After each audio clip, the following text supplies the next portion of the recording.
Welcome to News 9 Live, and you are watching On Point with me. In this edition, we will discuss Arambai Tenggol's rebuttal to Naga group NSCN-IM. Arambai Tenggol, a self-proclaimed group to preserve the cultural identity of the indigenous people, responded to the Naga insurgent outfit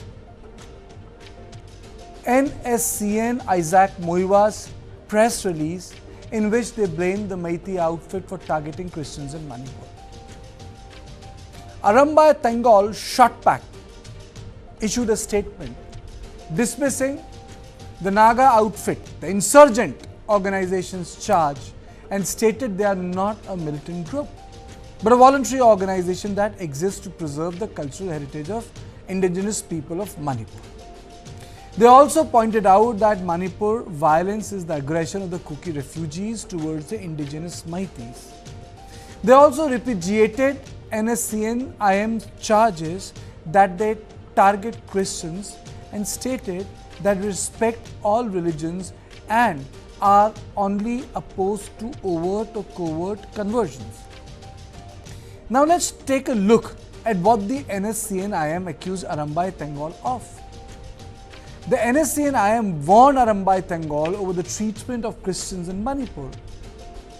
They accused the Meiteis group of physically assaulting and harassing Christians in the state and harboring animosity towards Christians in both spirit and action. They also alleged that Arambai Tenggol members hold strong convictions and extreme principles aimed at fundamental socio-political reforms.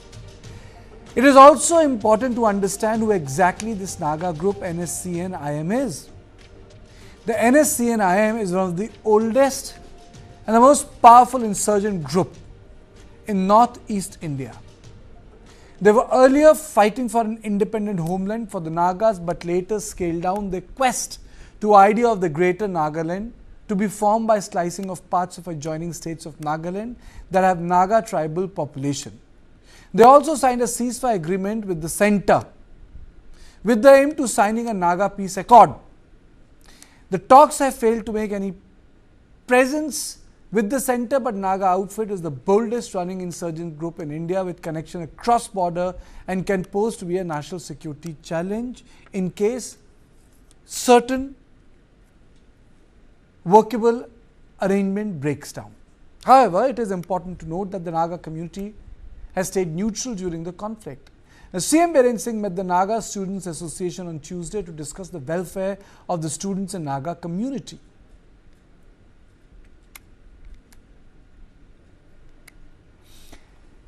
In another development, in Manipur, protest rallies were held in Chura Chandpur and Sevon, and also in Chandel and Jiribam, with thousands demanding justice for the 3 Kuki youths that were killed in Assam. These are the visuals which we are playing out for you. Women organization from the kuki-zo community also submitted a memorandum to the Union Home Minister Amit Shah, calling for a surprise court-monitored investigation into the alleged extrajudicial killing of 3 youths by Assam police. Now, the question is, since when Arambai Tenggol has become custodian of Meiteis people? Who defines who is indigenous population? Is NSCN custodian of the Christian community in India? Is Arambai Tenggol a plain cultural organization? And how come armed organizations have occupied such strong space in the present conflict? And lastly, has the state retreated for good?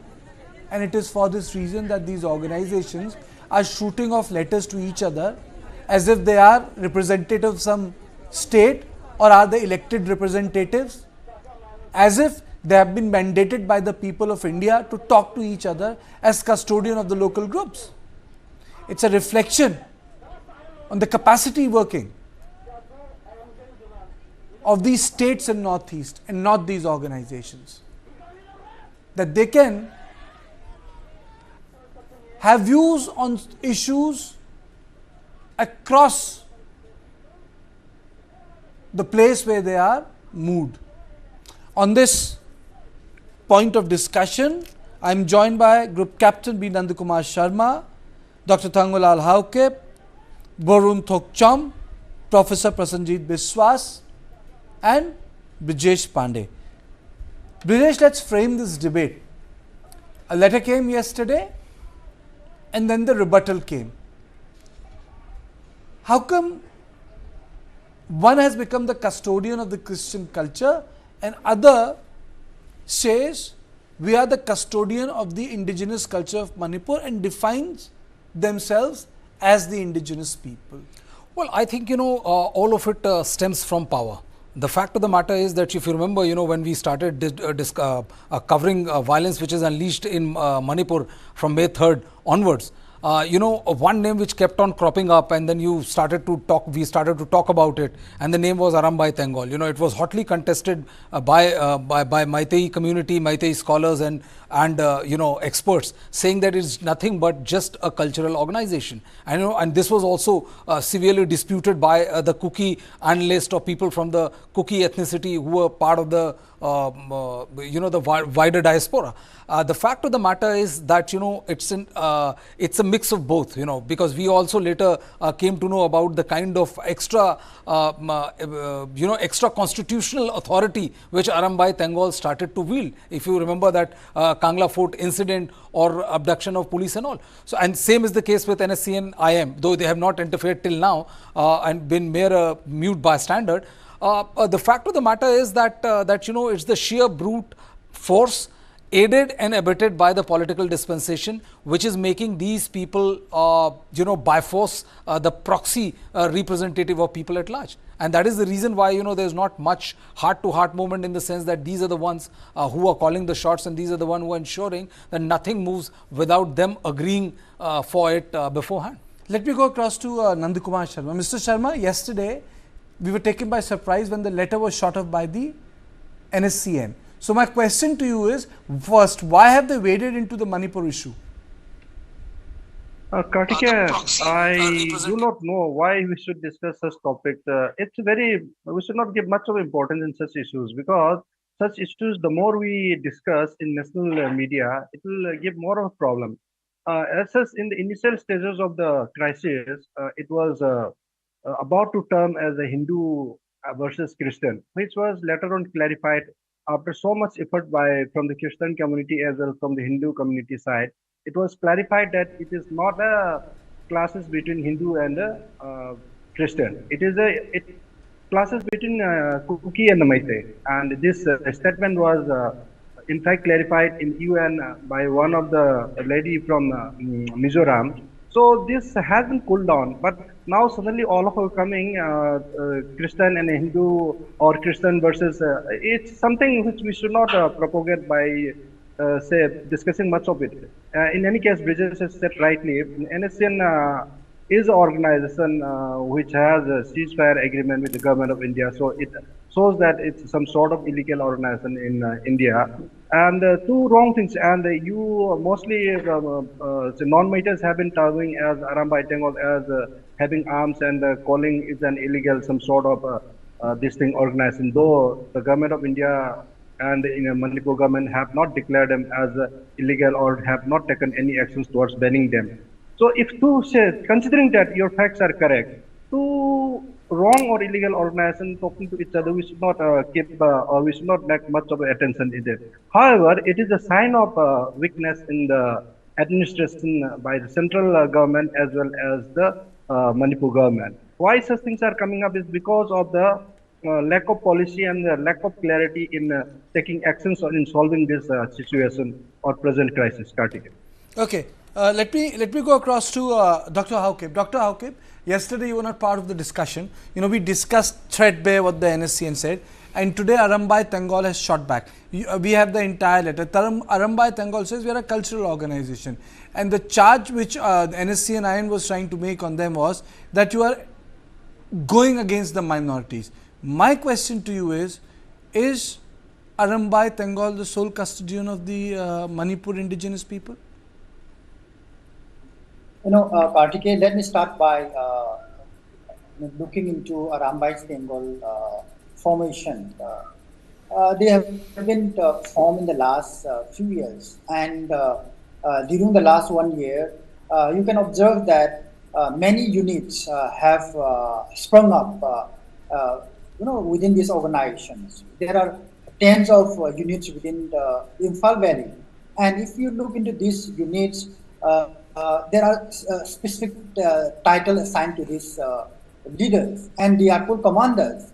How do a cultural organization, term themselves or their leaders, the title of the leaders as commanders of specific units? So which means that these are militant groups. I mean, these are armed groups. So that's no doubt about it. If you are talking about cultural group, I would, to certain extent agree that Meiteis Lipun is a cultural group because so far, of course, I do not approve what the Meiteis Lipun leader said in an interview with, various media groups in Delhi.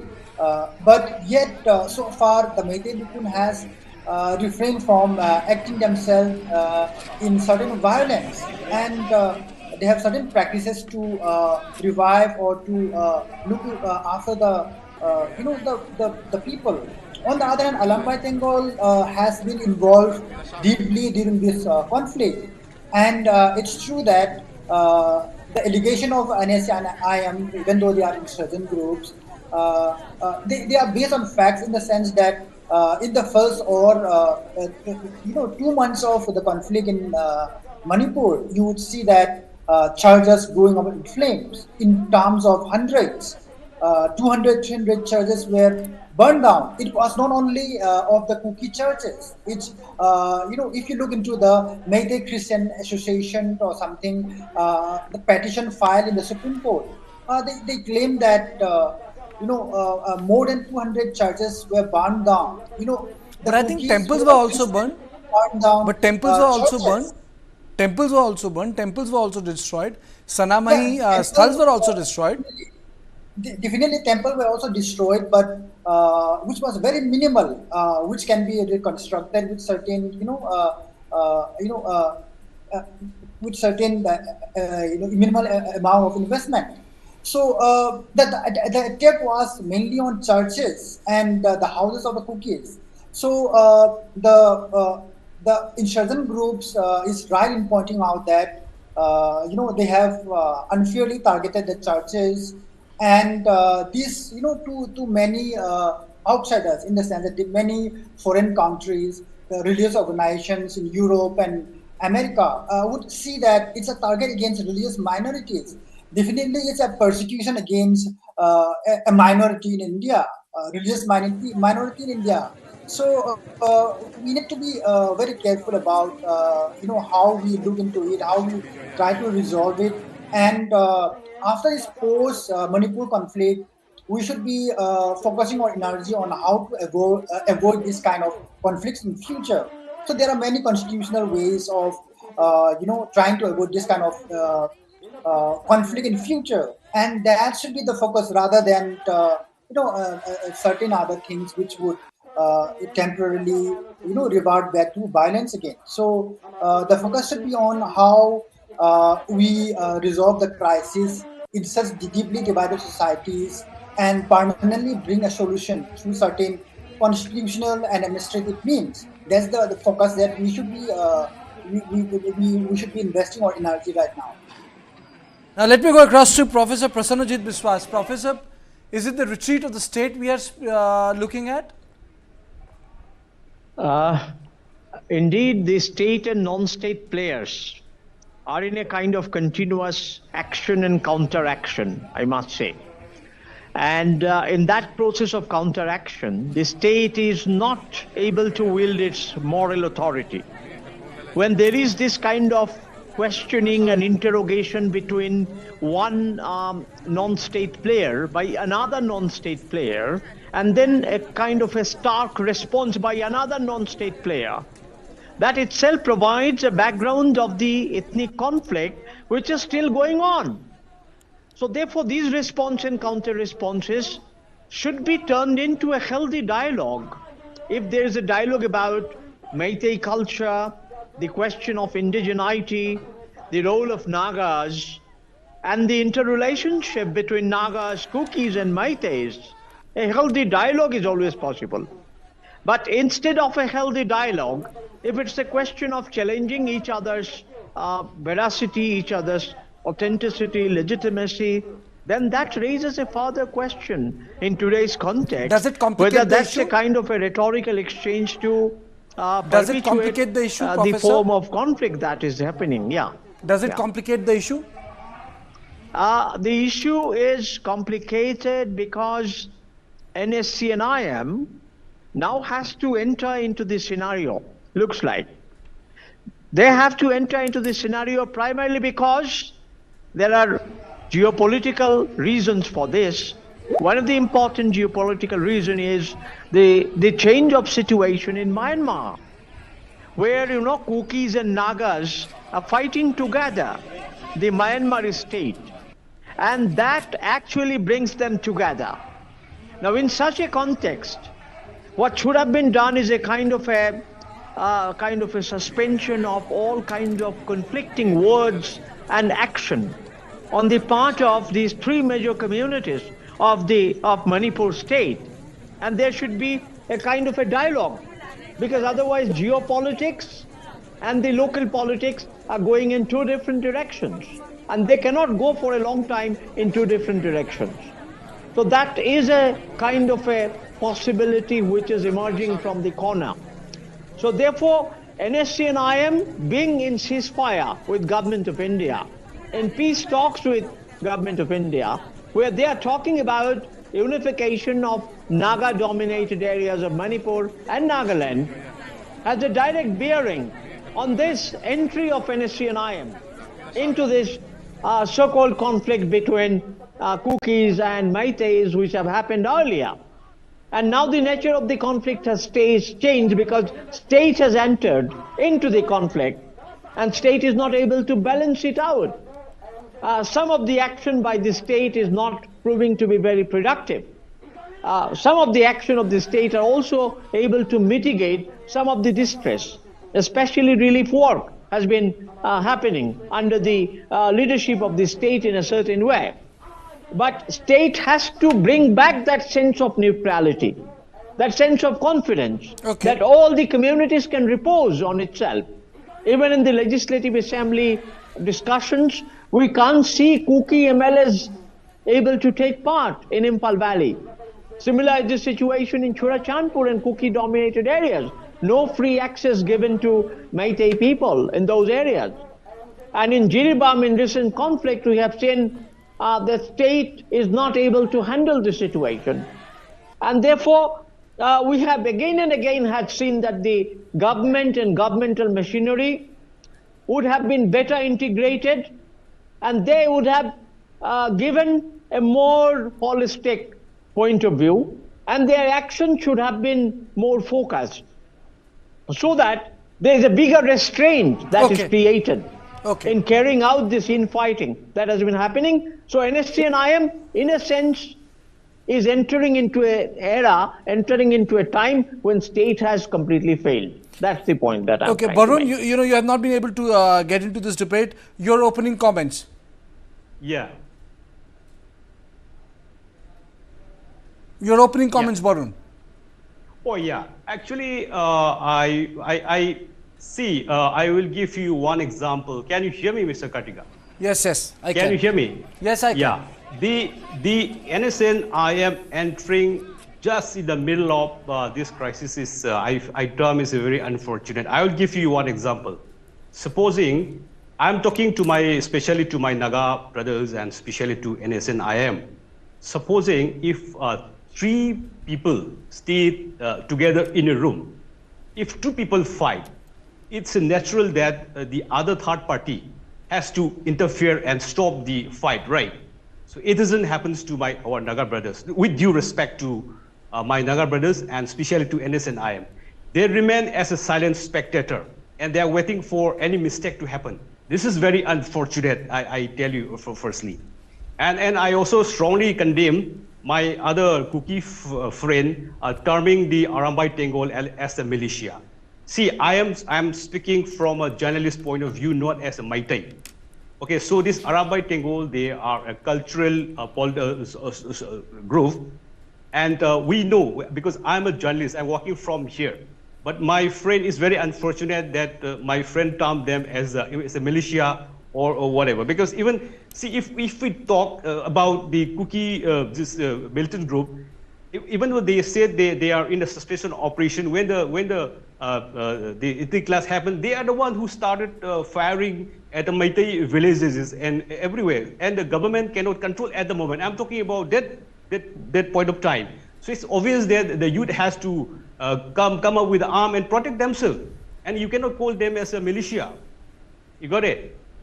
So Baron, my question to you Yeah. is, if you are saying that they are the cultural organization, then what happened at the Kangla fort, which became such a controversial issue?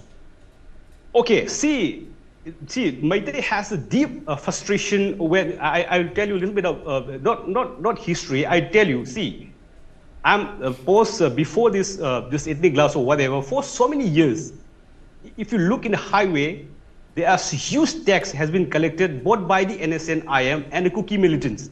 So if you see the prices, the price has been skyrocketed recently. I mean, forget about these prices.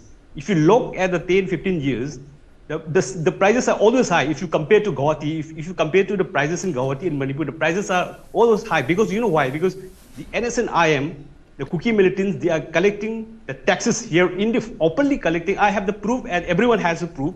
Right now I cannot show you, but if you really want, I can prove you later.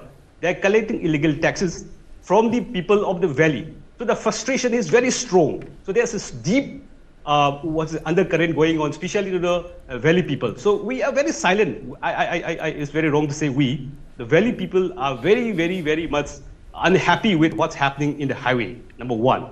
So maybe the Kangla part might be the turning point of these youths who are so angry, who are so frustrated against their leader that they have to take up this particular step, you know.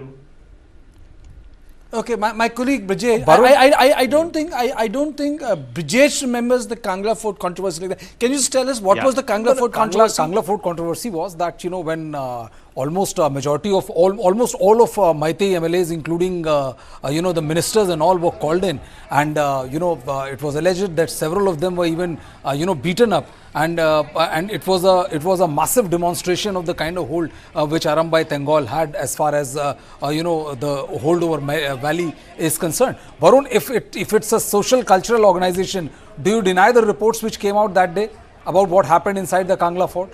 About the MLAs, about the ministers being subjected to violent treatment and, you know, threatened in as many words? Does a social cultural organization do that? Listen, some of the reports are true, some are false. Because even the national media, I tell you, I'm not blaming in the entire national media, but most of the national media, they are always trying to narrate a story just for their TRP. Have you ever seen any national media who is doing a story, a constructive story to bring a peace, to calm down this state? Instead, they are doing all this, these stories to make it more. Mr. Thokcham, national media is not covering it. It's the only News9 which is a channel that is covering it. But let me be very clear. Yeah. I don't think mainstream national media has covered it. We are the only mainstream national media which covers it. So it's not about covering with an angle. No one has covered it. They have not even covered it. I am not blaming the entire media, but even I'm answering you. You can blame anyone, but you have to be correct. No one has covered it. आप angle की बात छोड़िए, किसी ने angle नहीं दिया था, cover ही नहीं किया था. It's News9 which is covering it for past 1.5 years. I got it. Even the reputed journalists like Barkadat, who was... Let's not take name on the show. No, I don't want you to take names of other journalists on my show. It's not correct. Yeah, exactly. So it's very unfortunate. Like, they have to know the ground reality. They have to build a story to bring a peace in this region. Rather, they are doing a story to increase the TRP. What is this? The story is that Arambai Tenggol has shot back, and they have said that they are a cultural organization. So my question to Nandakumar Sharma ji is, are they a cultural organization, sir? Kartikeya, as of now, I truly believe it's a cultural organization. However, I would like to add few points what Varun has said. See, when I was searching in the Google today, Arambai Tenggol, and I put it, it's showing radical Meitei or some militia and associated with culture, and all these negative terminologies are used. As you said, no television media has cover-ups in such a detail the way you are doing, thanks to you all. But most of the print and the other media channels has turned Arambai Tenggol as a radical or militant. So it is very wrong. And secondly, as Mr. Hawkip said, he said he termed as a militia. If it is a militia, they are very highly well coordinated community, and they have lot of sources. They would have gathered some of the these thing evidences, and they would have put in the, they would, by now it would have been banned. 1 year is too long a time to ban an organization, because they are well connected, and so it is ये बाएं हाथ का खेल होता है इनके लिए, but अभी तक कुछ नहीं कर पाया. They could not ban this organization. It means that they are a social cultural organization. This is how I would put into it. Secondly, Mr. Hawkins talked about the burning of Meiteis churches, and it has been clarified by Mr. Rohan Philam, who is Meitei Christian. The Meitei churches were burned down by the Kuki Christians. So it's not that only churches are burned, and I have the list of more than 150 temples and Meitei Sanamehi temples burned down by the Kuki community. Let's not go back and count all these things. And also, I would like to bring one more. I would like to bring one more aspect. The Kuki community, the Christian has been termed as a minority, which is absolutely wrong. Now, in 1900, please hear me out. You will get a chance. In 1900, the number of Christian the population is almost nil. In 1951, it's 12% as per 1951 census, and in 2011, the percentage of Christian community is 42. And Rohit Philam, who is a Meitei Christian, he says there are about 2.5 to 3 lakh Meitei Christians. That if we included, there are 51% Christians. So how come the Christian is minority now? The Meiteis are minority. Among the Meiteis, we have Sanami and we have Hindus. So out of this 49, 50% are Hindus and 50% are Sanami, which are different. So the Meiteis overall is the minority. So please clarify the facts, Kartikeya. Panel with you again. Okay, you will get the chance. Now you speak. Mr. Sharma has made the point. Please go ahead. Yes, Mr. Hawkip now. Yes. Speak.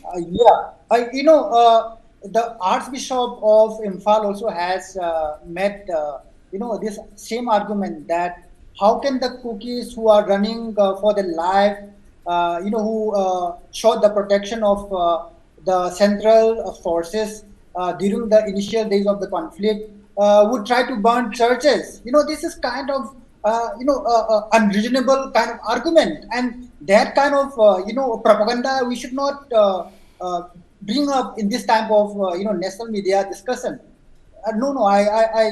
It's really funny also why people who are here sitting in Delhi and trying to look back and analyze rationally should try to say such kind of unreasonable arguments here.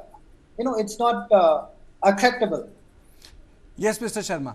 See, if I tell about a Meitei Christian, I will view as a biasing. So please call Rohan Philam, who is a Meitei Christian. He has the list of Meitei Christian burned by the Kuki Christian communities. So that will clarify it. So I have no further to say. Please call Rohan Philam and clarify. He is a victim of Meitei Christian terrorized by the Kuki Christian community. Okay. I can show you. I can show you a video where in Lower Imphal or Moirang area, where certain Meitei Christians went for defending the community, and when they came back, they found that their churches were burned down, and they specifically mentioned the groups who were doing that violent activities, arson. So you can you go back in Twitter and check out those videos. We have a vivid memory of all those beginnings, I can tell you. So let's not go back into all those debates. Exactly, Mr. Hawkins, let's not go back. But however, I I have heard interviews of the Meitei Christians. So let's not go back. They are also victims. So the Meitei Christians are also victimized in this conflict. So let's not bring as a Christian versus Hindu or Sanatan. No, I completely agree here that it's an ethnic conflict. It was not a religious conflict. It might have had religious fallouts, but it was definitely a sort of an ethnic conflict between the communities, because the religious conflict angle was given by people sitting abroad, and they wanted to say that this is a state which, you know, victimizes minorities, and that was the incorrect way of looking at things. It was an ethnic issue which just went out of hand. Let me just get Prasanajit Biswas into this. Prasanajit, there's another example, I would say aspect, which is who defines who belongs to the land? Kiski zameen hai? Who is indigenous? I mean, that's a very, very important question. And going by UN Indigenous Commission's, report and what has been accepted in the UN, indigenous are those communities which have suffered colonization, and they exist from the pre-colonial times. So colonization is the criterion. Now, in case of Manipur, colonization came with the British. It is not the colonization of Kukis by Nagas or by Meiteis or vice versa. So the communities have lived together, and they lived together maybe for thousands of years together. They have been together. So in that sense, they all fulfill the character of being indigenous. There is no doubt about it. But as far as the constitutional definition of a scheduled tribe is concerned, a scheduled tribe is based on a certain degree of exclusion, certain degree of deprivation and discrimination. And we can understand that structurally there is a kind of a deprivation and discrimination to the hill people, especially to the Kuki people, as well as later to the Naga people, though a large part of it is now being mitigated, but there has been a historical sense of injustice, deprivation, discrimination towards the hills. I'm not saying it is done by Meiteis to the Kukis and Nagas. I'm saying it is structural in the sense that the political economy, the administrative norms, the way money had been distributed, the way planners have thought about giving money for certain projects, creation of employment, distribution of space, multiple factors which are socio-economic has created that distribution. Now, if anyone has to be held accountable for this, governments at the center and the state are to be accountable. Even accountability will fall on elected representatives, but that's not in terms of a community. Let me make it very, very clear. That's very beautiful. That's very beautifully answered. Yeah. Professor, that's very beautifully answered. But the larger issue is that you have Sioux militants. They have weapons in their camps. You have NSCN in Dimapur. They have a huge camp. They have weapons. You have Arambai Tenggol. They also have weapons.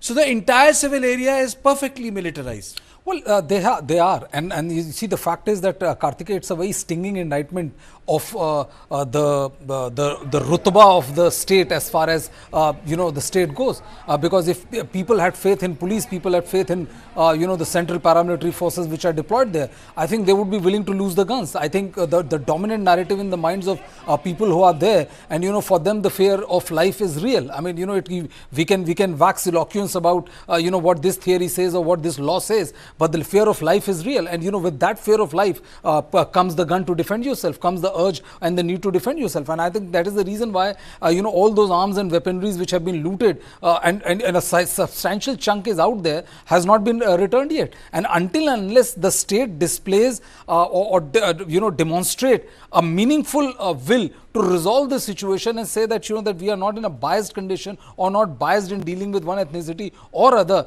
I don't think that any of the arms is returning. And it is as the situation prolongs, it is going to be a powder keg on which we all are sitting. And today it can be Jiribam, tomorrow it can be another area where you will see now that the conflict which was pan Manipur will be localized and will be very, very difficult for the paramilitary or the police to control. Mr. Sharma, do you think that outside interests are working through NSCN? Because if you see the entire area, there have been conversions in late 18th century early 19th century. People change their identity. It's a democratic country. People can live with their changed identities. But do you think that the outside interest, the way last year a lot of people in various international forums tried to give it a religious color, those who were associated with various charities abroad? Yes, Kartikeya, I strongly agree with what you are asking because, see, I was reading today an article, I was reading a book, in fact, see, the Christianity started to spread in Manipur around 1860s or something, somewhere it started. But nobody accepted. Slowly, though there was, in 1900, they could accept about 0.1%. Then this movement suddenly comes after the independence. Of course, everybody has the right. But however, India government, including the after independence Nehruji, they have made a rule that the rest of the Indians, those basically Hindus, they are not permitted to enter in northeast area. So that's how ILP, that inner line permit, that system started, so that none of the North Indians or rest of the Indians enter towards Northeast, so that their influence over the Sanatan Dharma is there. So whatever Manipur, Assam, whatever little bit is there, that sustain, and the people living in the hilly areas are very poor, and the moment the Christianity comes, they come with a lot of these things, bounties, say free rice, free education, then all those things, free healthcare and all those things. So people do not know much also. The tribals generally, they have their own religion. They are also not Hinduism or Sanami. They have their own religion. But by seeing these small lucrative things, why not to avail? And they don't know it's a goal, something like God is same. So that's how they have attracted, and this has, and ultimately the idea of the Western, say, Christian-dominated people, or they have want to control India. How to control? The Abrahamic religions, it's easiest because the command and control is very easy. Even the Pope or the father in Impal is not elected or selected or this is chosen by the people out there. It is from the Vatican City. You cannot have. So through them, the commands are released either in the name of welfare or whatever it is. So it is very easy. It's very subtle, in a subtle way. It's very easy to conquer the India or to destabilize India. So I would put up in this way, Kartik. No, my question was, I'll take this to Mr. Haukip. Do you think that there's some sort of a prod to NSCN to just take just to issue the letter? Who are they? They're an insurgent group primarily. War with the nation. There's a talk which is going on. It has gone nowhere. But the fact of the matter is that they have waded into this issue after 1.5 years. 1.5 years. When we look into the kind of objectives these revolutionary or insurgent groups are propagating, is that, for instance, their motto is Nagaland for Christ. So it's like the kind of movement they have is a sovereign Naga state with Christianity as its state religion. So insurgent groups have their own objectives and their own goals. So they have their own kind of sets of objectives to propagate. So they are doing it, and I have no justification or injustification for such type of goals because they are in talks with the central government, and since they are having such kind of theocratic state in mind, protecting the kind of territorial areas or adjacent to it with such similar objectives, they have taken the opportunity, definitely it may be untimely also because the peace process has returned in Manipur, and as I have stated earlier, we are now in a situation where we should look for a structural kind of adjustment where this kind of ethnic violence is not repeated at all in this state or in this region. In that sense, we have to look at how the cookies have been insubordinated, right? The unique, nature of this insubordination of the cookies during this Manipur crisis demands that there should be a kind of constitutional and administrative arrangement where they are protected, they are living without fear, and they are proud of being an Indian, and benefiting as well as contributing to the government as well as state policies. So we should look towards those resolution rather than discussing many other things. And that kind of administrative and constitutional solution would bring peace sooner than we expected. Otherwise, if we keep on lingering on like this and just waiting for time to heal, then I think in the meantime there could be eruption of violence somewhere sporadically. So that is possible. So the government has to take initiative in framing certain kind of process as well as. No, I completely agree that there has to be some sort of a structural response so that there can be a peace talk. I don't think peace can return piecemeal. It's not something you can go to a supermarket and buy for Manipur. But peace, I think peace is a process. It's not the end result. That's how I see peace. Peace as a word is not it's just not a state of geography. It's also a state of mind, and it's a process. It's a conversation. It's the way you define your daily work schedule. If you do go around your life in a peaceful way, then you are part of a peaceful process, and then you are part of a peaceful society. But the today's show was that how militant organization too have become the custodian of the people, and they are trying to represent people who should be represented by the state. And I'm surprised that that